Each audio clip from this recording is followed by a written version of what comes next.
Hey, Coach. I'm so glad you found us on YouTube. Let me know if you have any questions. Leave a comment down below. Make sure you subscribe. Hopefully, this video will help in your basketball journey. If you're looking for a little bit more detail, check out teachhoops.com down either in the show notes or up above. It is a social community of resources, of other coaches, of me, one-on-one coaching. Just go check it out. 14-day free trial. It's a great gig.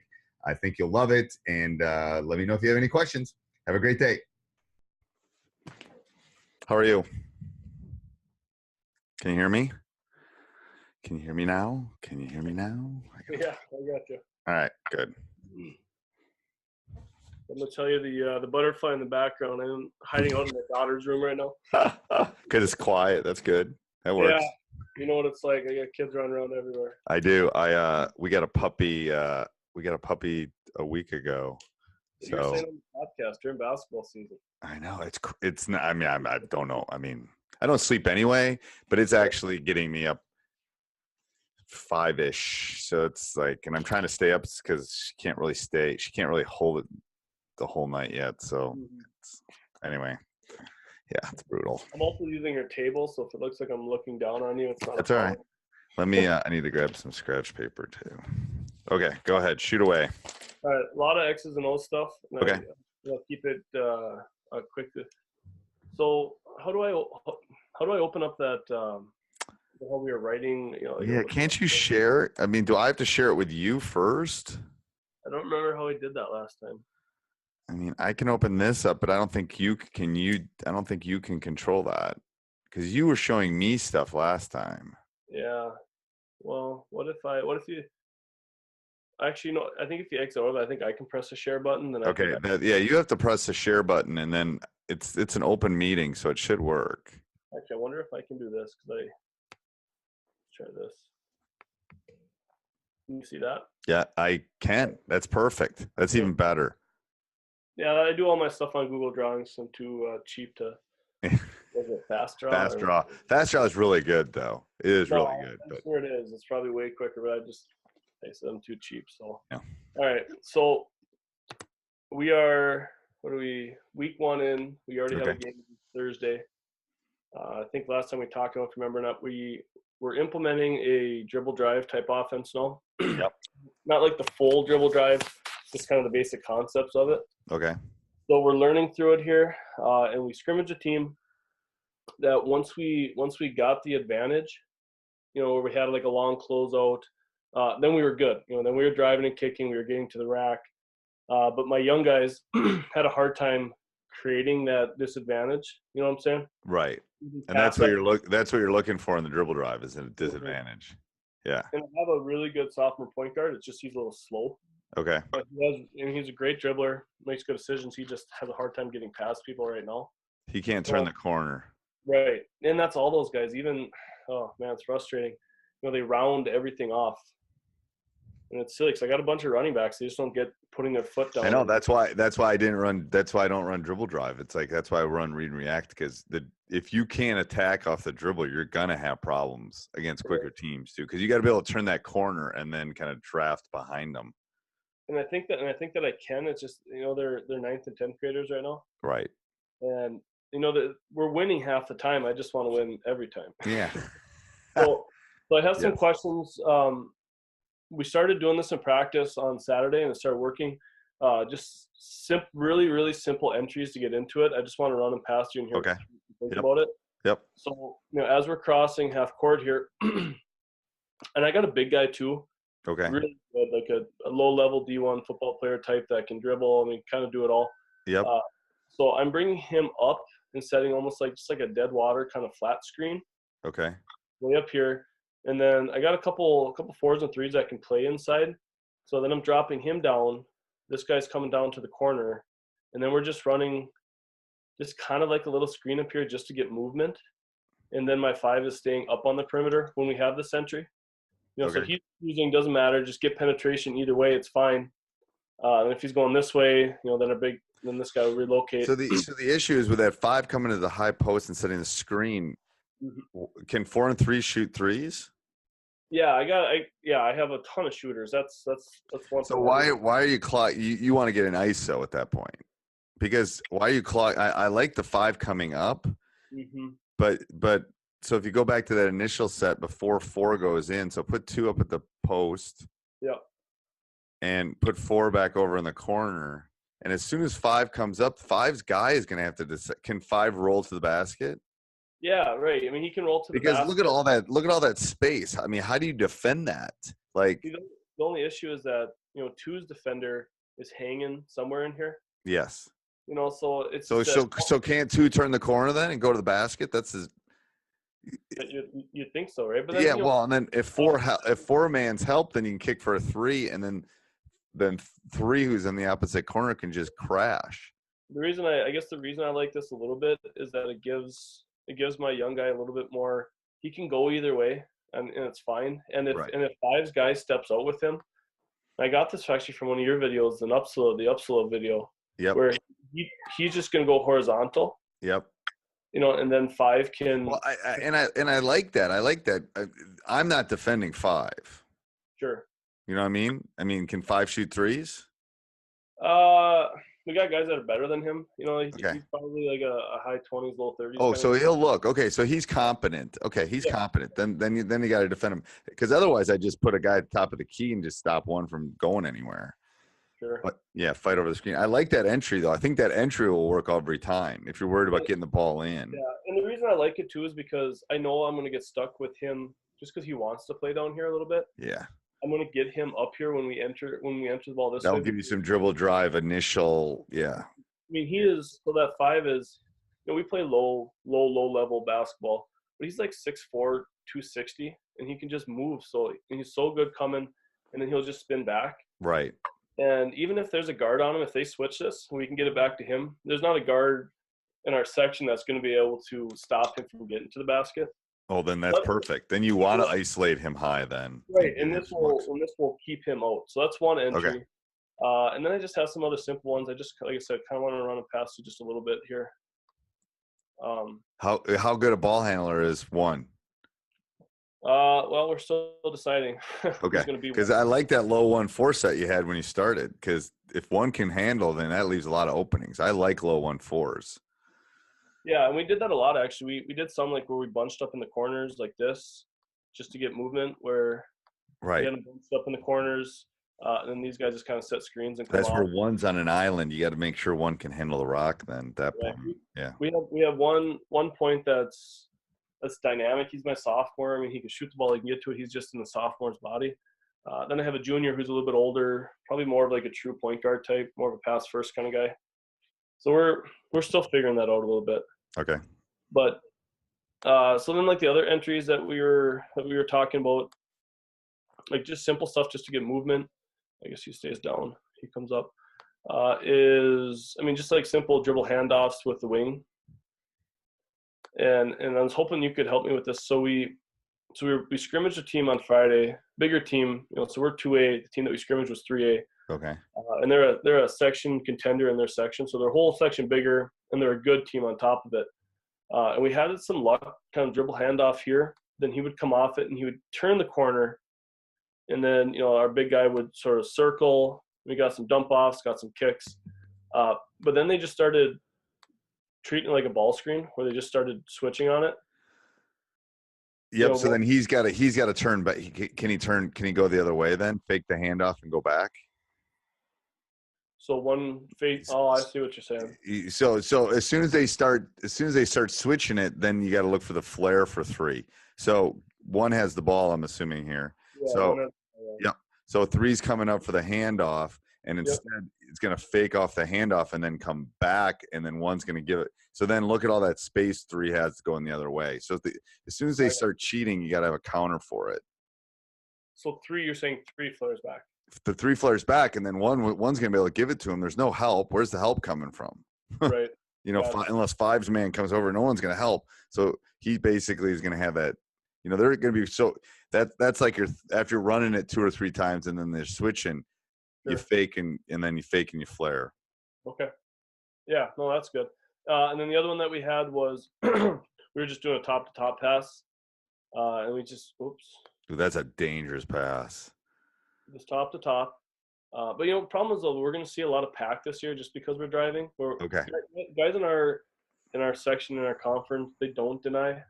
Okay, so that's good because that I've lost many hours of sleep on that path straight across like that. Yeah, that I guess tells you where our level basketball is. That doesn't worry me at all. Okay, that's good. If they're playing pack line, it shouldn't. But it's like, holy crap, that's because that's a layup. If you turn it over there, it's a layup. That's the problem. We get so we got this, and then it's almost like a rub screen where he's coming across, filling to the corner, and then two's coming off his butt. So that's just another. It's kind of like a drafting thing. It's like for read and react, where someone will cut and then the driver will kind of draft behind them.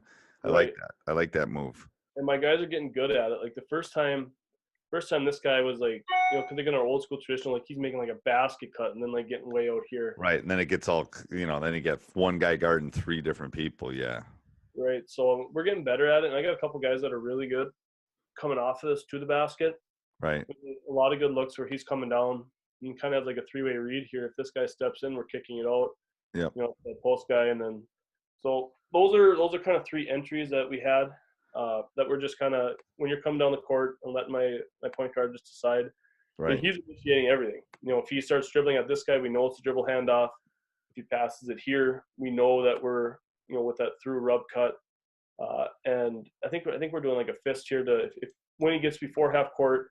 He's just holding up a fist, and that's when we're getting to that. Well, and I like that. I like that in the sense that they're all giving you a different option. That's every out of bounds play that you run needs something, or every set or every entry should give you a different look. And I think each of these is giving you a different. There's no overlap, which is sure. I hate when there's overlap.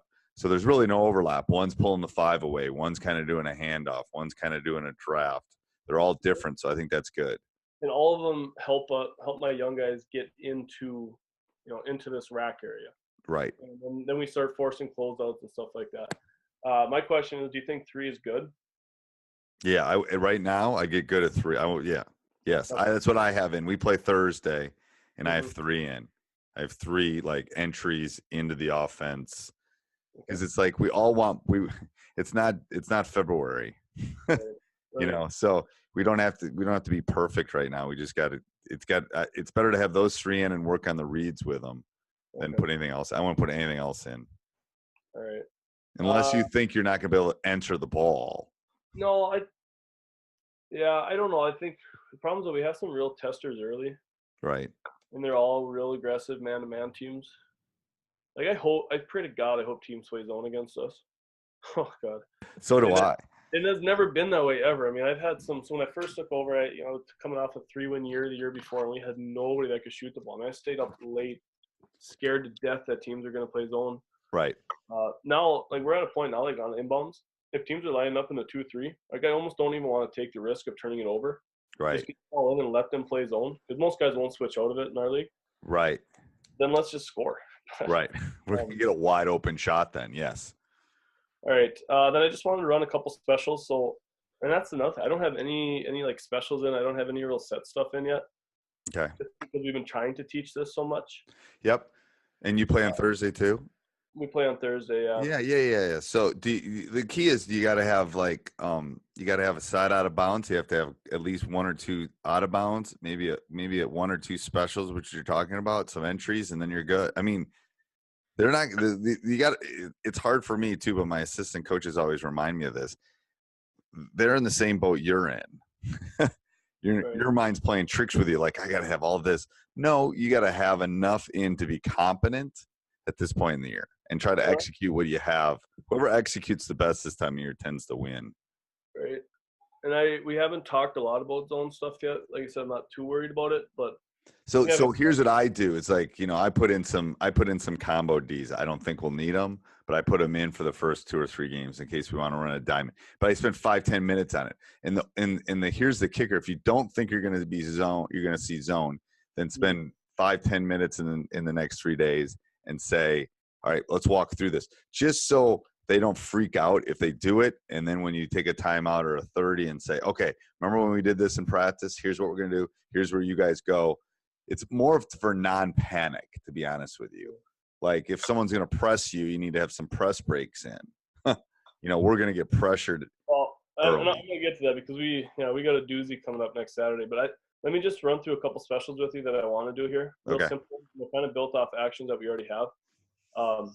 So just like a normal entry where we're going that top to top Yep. path, or we're going to shallow cut through. Okay. Then we'll have him come off the butt, come Yep. down. Except I wanted this guy to step out instead of back screen. Come set a screen here. Yep. Then have this guy come off. So something really simple. It's just a little bit of a different action. I don't see any issue. Why wouldn't you set a double back? Why wouldn't you set like what are you trying to do? Are you looking for 3 for 3? Are you looking for 1 to get to the rack?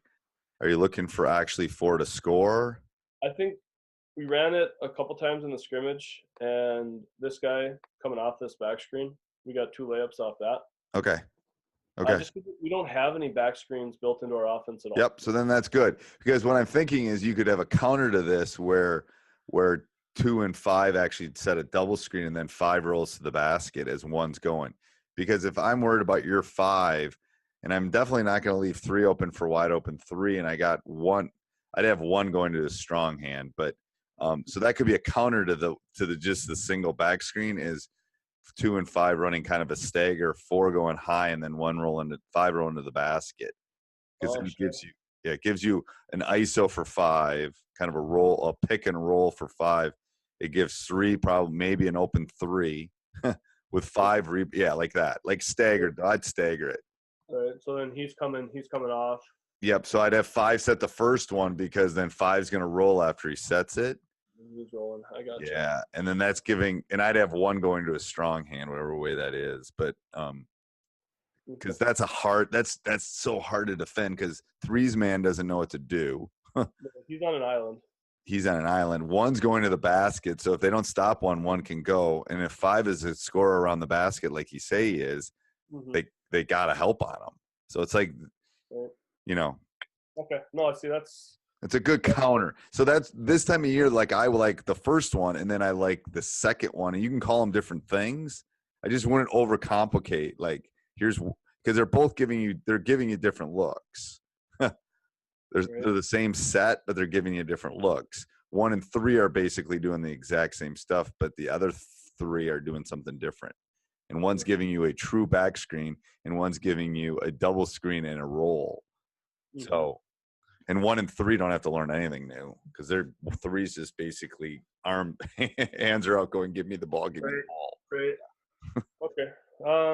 And I like that 5 is your big guy, that he's there to rebound it too, because that's where the ball is going to bounce, right where he is. If he misses, that's one thing I really like about Dribble Drive, how that post stays opposite. Yeah. That he's just in place to get rebounds all the time. Yeah. Okay. And, the other special is not a big deal. I kind of want to keep it moving. All right. So we have a team on Thursday that we should beat by 20. I'm not real worried about that. Then on Saturday we have a really good team. I think they got 4th in state last year. Okay. They bring a lot of dudes back. Okay. And they're from.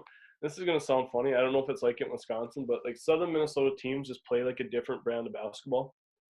Like Southern do? Yeah, it's just it's press the whole time.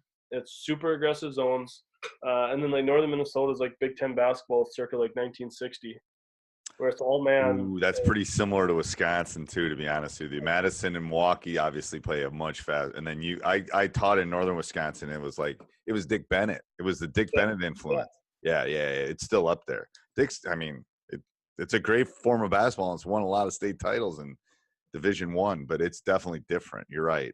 Different. So I guess what I'm getting at here is they run. Well, there's 2 things. So first they run like a more aggressive 2-2-1. Okay. So, yep. I don't have full court here. That's okay. So put the two in the 2, and then 1's back. Yeah, 3 would be back. Okay. The 3's back. Yep. Whatever. And yep. Then I can put some X's in here. I guess I don't usually put those in. But my question to you is, how would you do this? So it's like a super aggressive 2-2, and these guys, second that the ball's in, you're feeling pressure. They're not looking to trap you immediately, but you're starting to feel pressure right away. Right. So you got to. I break it with a 1-3-1. With the 1-3-1. Okay. I'm just gonna squares in here. Because it's going to put, so once the ball gets in, I like people cutting through the middle of that. So it's basically diagonal cuts. So the way I'll start it too is I'll start it in a 1-4 because they can't defend a 1-4. Okay.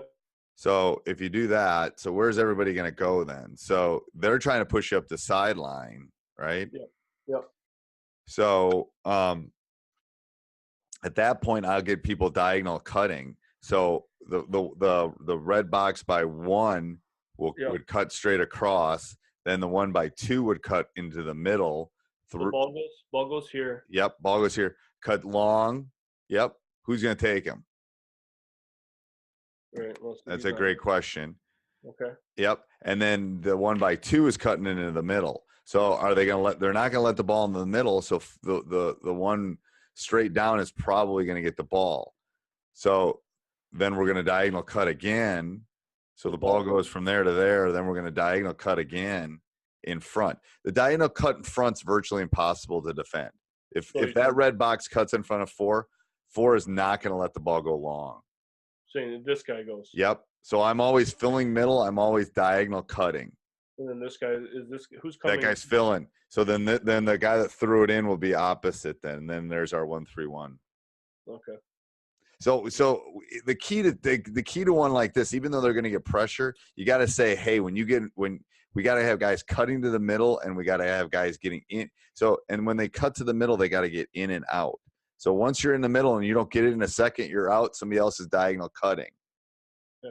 So I love the 1-4 set against the 2-2-1 just because, I'm not sure how do you match up. There's no way 2 and 1 are letting those 2 guys at the elbow get the ball because they've been told what? If the ball gets to the middle, we're toast, right? Because it's 4 on 3 at that point.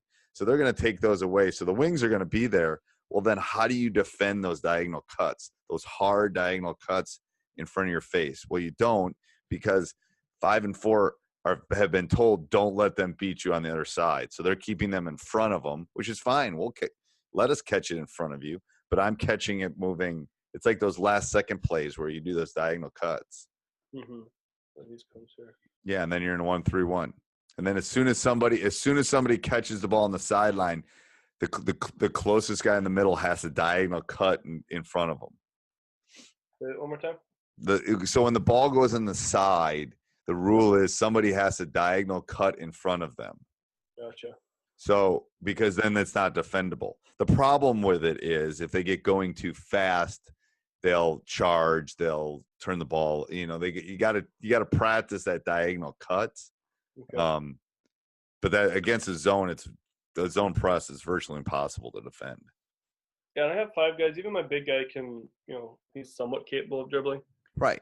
And then there's also the psyche of this is why are they doing this? Because that's the only way that they can score. So what is our objective is to break it. And then will they fall back to a zone? Yeah. So that's my next question. I'm going to use the blocks for defense here. Okay. So they'll fall back into like a super, well, last year they played a little 1-3-1 against us. Okay. And they were actually, they were good last year and they'll be even better this year. We just hung around with them a little bit. Right. And they just couldn't put us away, but we had a lot of success early against their 1-3-1. So they then switched into this 2-3, which they played the 2-3 for years. Tom Vicks was the coach there forever, dude, the Hall of Famer. Yeah. And he just made his money off of like a super aggressive 2-3. Right. They're not necessarily trapping, but they will trap. So last year we just kind of did just like the old school kind of 1-3-1 type look to it, where we had a guy in the middle. Yep. But our guard just had issues with the pressure, because when the ball's coming down, they want to get up. They want to get up and they want to meet you super high. Right. So then you should 1-4 them again. Get into it with a 1-4 set. And then these wings get up super high. So you're saying get into a 1-4 set. Start in a 1-4 set again. Again, how are they going to defend it? Is the big guy going to come up and guard one of those? Are they going to match up? If they match up, it's man then. So it's the same thing. And I don't know what kind of zone offense you run, but again, if it goes to 2-4 diagonal cuts, 5 fills, it's those same cuts that we're working against the pressure will work in the half court if they're pressuring you. if they're attacking you up top.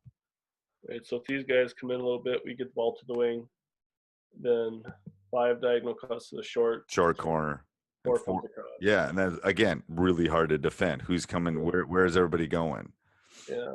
And then I'm curious when the ball, so I'm assuming these guys are going to come back a little bit. When the ball gets back up, because we do have like a cross set like this where we do start in a 1-4. Yep. But then when the ball gets reversed, I have these guys cross again. Yeah, zones don't like to be screened. Zones don't like cutting across. And the key with this for your boys is they got to catch it to be a threat to score, but they have to catch it and be able to, pass fake, because zones are trying to get you to take quick shots and shots out of rhythm. So you just got to, if you get the ball into 5 and 4 anywhere inside, it's just like a pressure. It's like zones do not like the ball in the middle. Right. Okay. Yeah, and I don't know.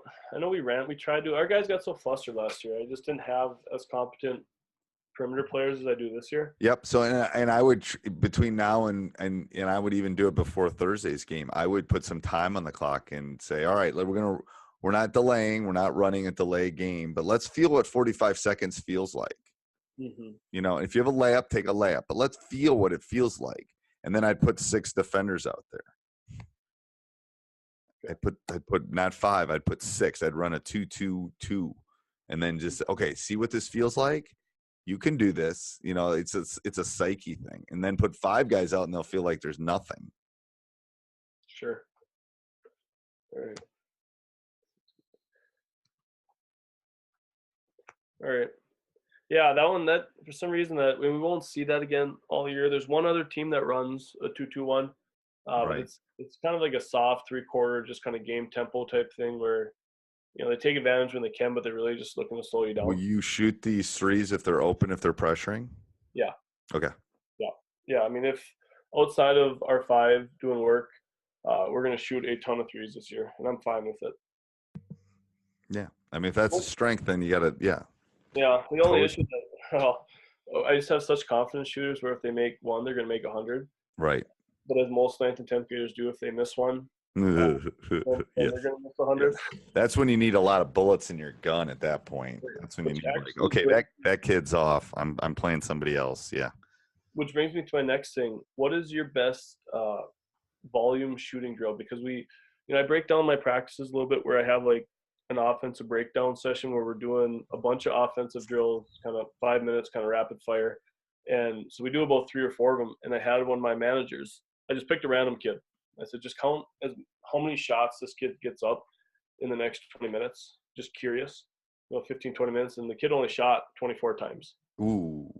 Yeah, so that's an issue. So how many kids do you have? How many kids and how many baskets? We have 6 baskets and we have 26 kids.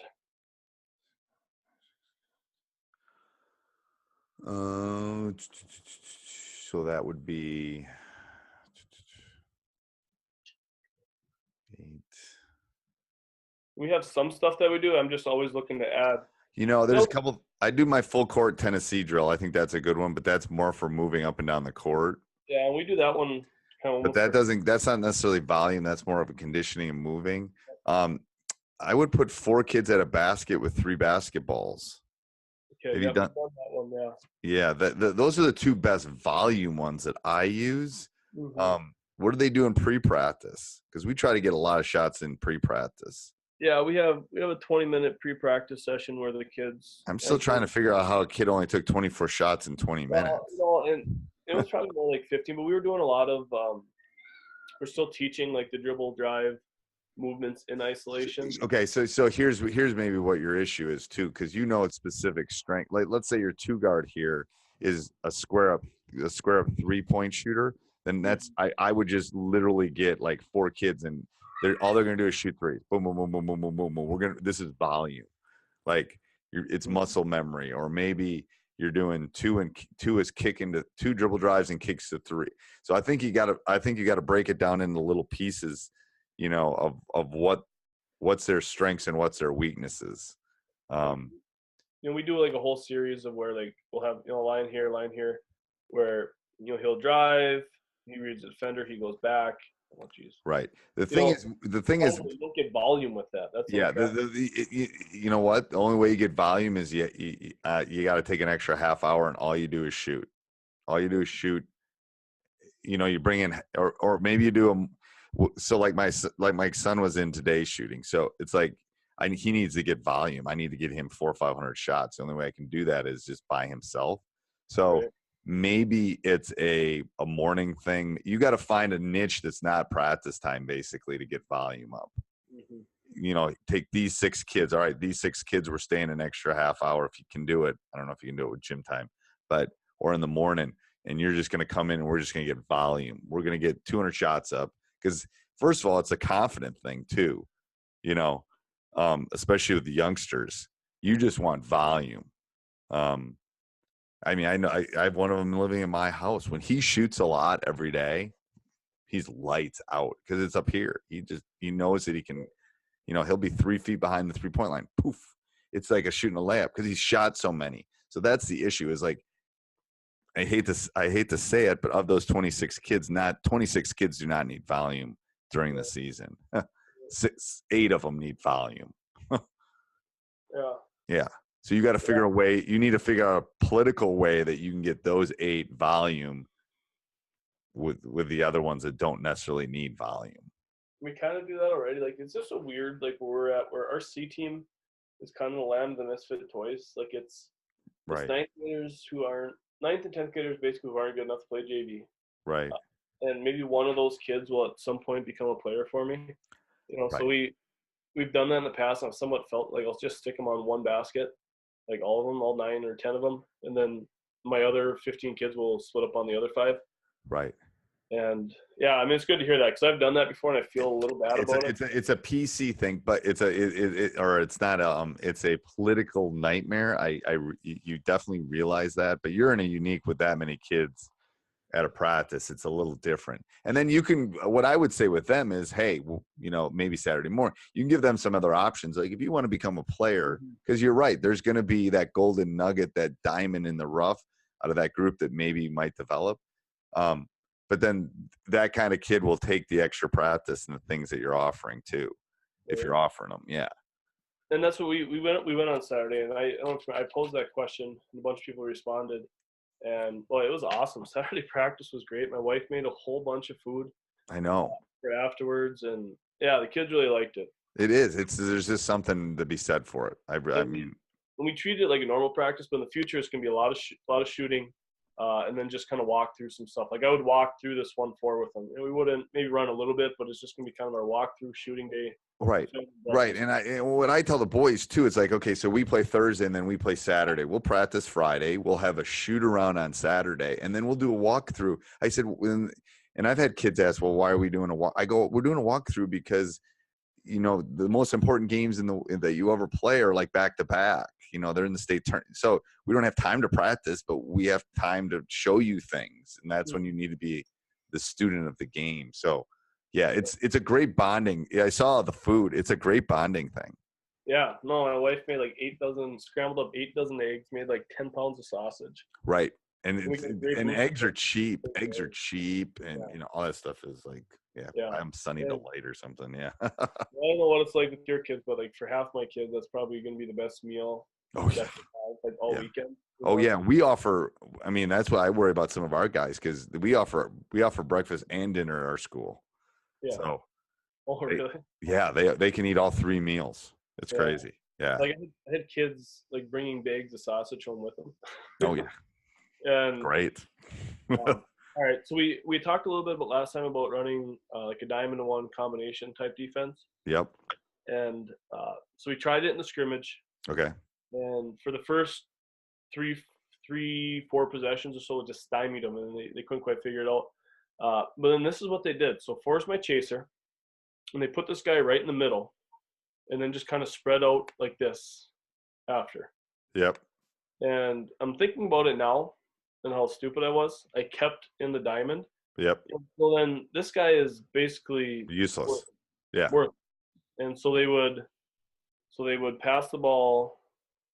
And then this guy, so the ball would get passed here or so. Yep. and then he would try to come down. And hand them off, hand two off. Yeah, Yep. try to hand them off or so. But yeah, I would have what I would have done is I'd have gotten out of it, and I'd have gone to a triangle two. I would have gone to a triangle two. Well, my question: should I have just gone to just a boxing one then? I mean, yeah, I mean the boxing one is actually easier drops in a lot of respect because because then you're matched up. Yeah, that's one of those coaching moments where it just no, but that's like I tell my student, that's basically until you experience it, you don't know. So it's like now that you've experienced it, you'll never do that again. Like even if you'd have gone to man at that point, just the change up of a diamond and a diamond and one and a triangle and two is just to get them out of sync. Because it's a rhythm game. It is. It's like when like you're on fire and you're just like. So what you do is you just change. I just want to change the rhythm up, and it sounds like that's what happened. You went to this, it changed the rhythm. Well, then he countered your change. Then you got to counter him again to change the rhythm again. The dudes that had hit 4 or 5 threes earlier, right? All of a sudden we're missing shots just because it's just different. It feels different. Yeah. But yeah, the dude that was coaching has like 400 career wins. I mean, he obviously had this in his bag, Right. The first time that he's seen the diamond in one. Right. Yeah. Everybody's got you. Yeah. You throw it at me, I've seen it probably. Yeah. Right. I just like what he did though. I mean, that it put us in a spot. I mean, this guy could not guard 2 people. Right. Yeah, in a boxing, I think you had it right. I would have either changed, or I think the boxing one would have been timeout, take a 30, go these spots, guys, drops are easy, blah blah blah. Then what is he gonna do? Right. Go back into man for a couple possessions, and then then go back to it. Yeah. Right. Okay. Well, I guess if it happens in a game, I'll remember now. Yep. Okay, I got just one more question. This one isn't X's and O's. This is I have young guys, and I have a lot of really, really good young guys. Yep. I am just last year, we took our lumps and we still won 18 games last year, playing a lot of 8th and 9th graders. And it's fine. They play like 8th and 9th graders. But no, this year I need them to play not like 9th and 10th graders, which is tough. It's just tough. I get it. It's a confidence thing. Like I was telling you about I'm super skilled, but I mean, he has. So this is okay. So you've heard me say like the best thing about a freshman is to become a sophomore. So that's the best thing about a sophomore is to become a junior. Absolutely, I got like a senior based team. You love senior based teams. The issue is you have to teach them. So this is more. This year is probably more about not even confidence, but it's about film. It's about breakdowns. It's about you talking to them. It's about, hey, let's talk about what happened in that scrimmage. What could we have done? What would you have done? You got to ask those why questions to them over and over and over again. Okay. Yeah, that's the key. Is the why questions. One thing that's nice is that last year we had 3 senior starters and then like a whole bunch of 8th and 9th graders. And I can tell you that dynamic was, we made it work. Right. It was hard for an 8th and 9th grader to be assertive on the court when you're playing with, a couple 2-3 year starters, seniors. The nice thing about this year is that we have all young guys. And my one senior, that big guy, my 5, he's just the best captain that I probably ever have. Right. So he's a team guy, and I'm not worried about that. So I just got a bunch of young guys that are trying to figure it out. I was just curious, what have you done in the past? And then I would take 5. I'd use 5 in my toolbox. If 5's a football player and D1, it's like, hey, this is about you and I. Like, this is your senior year. Is he a senior?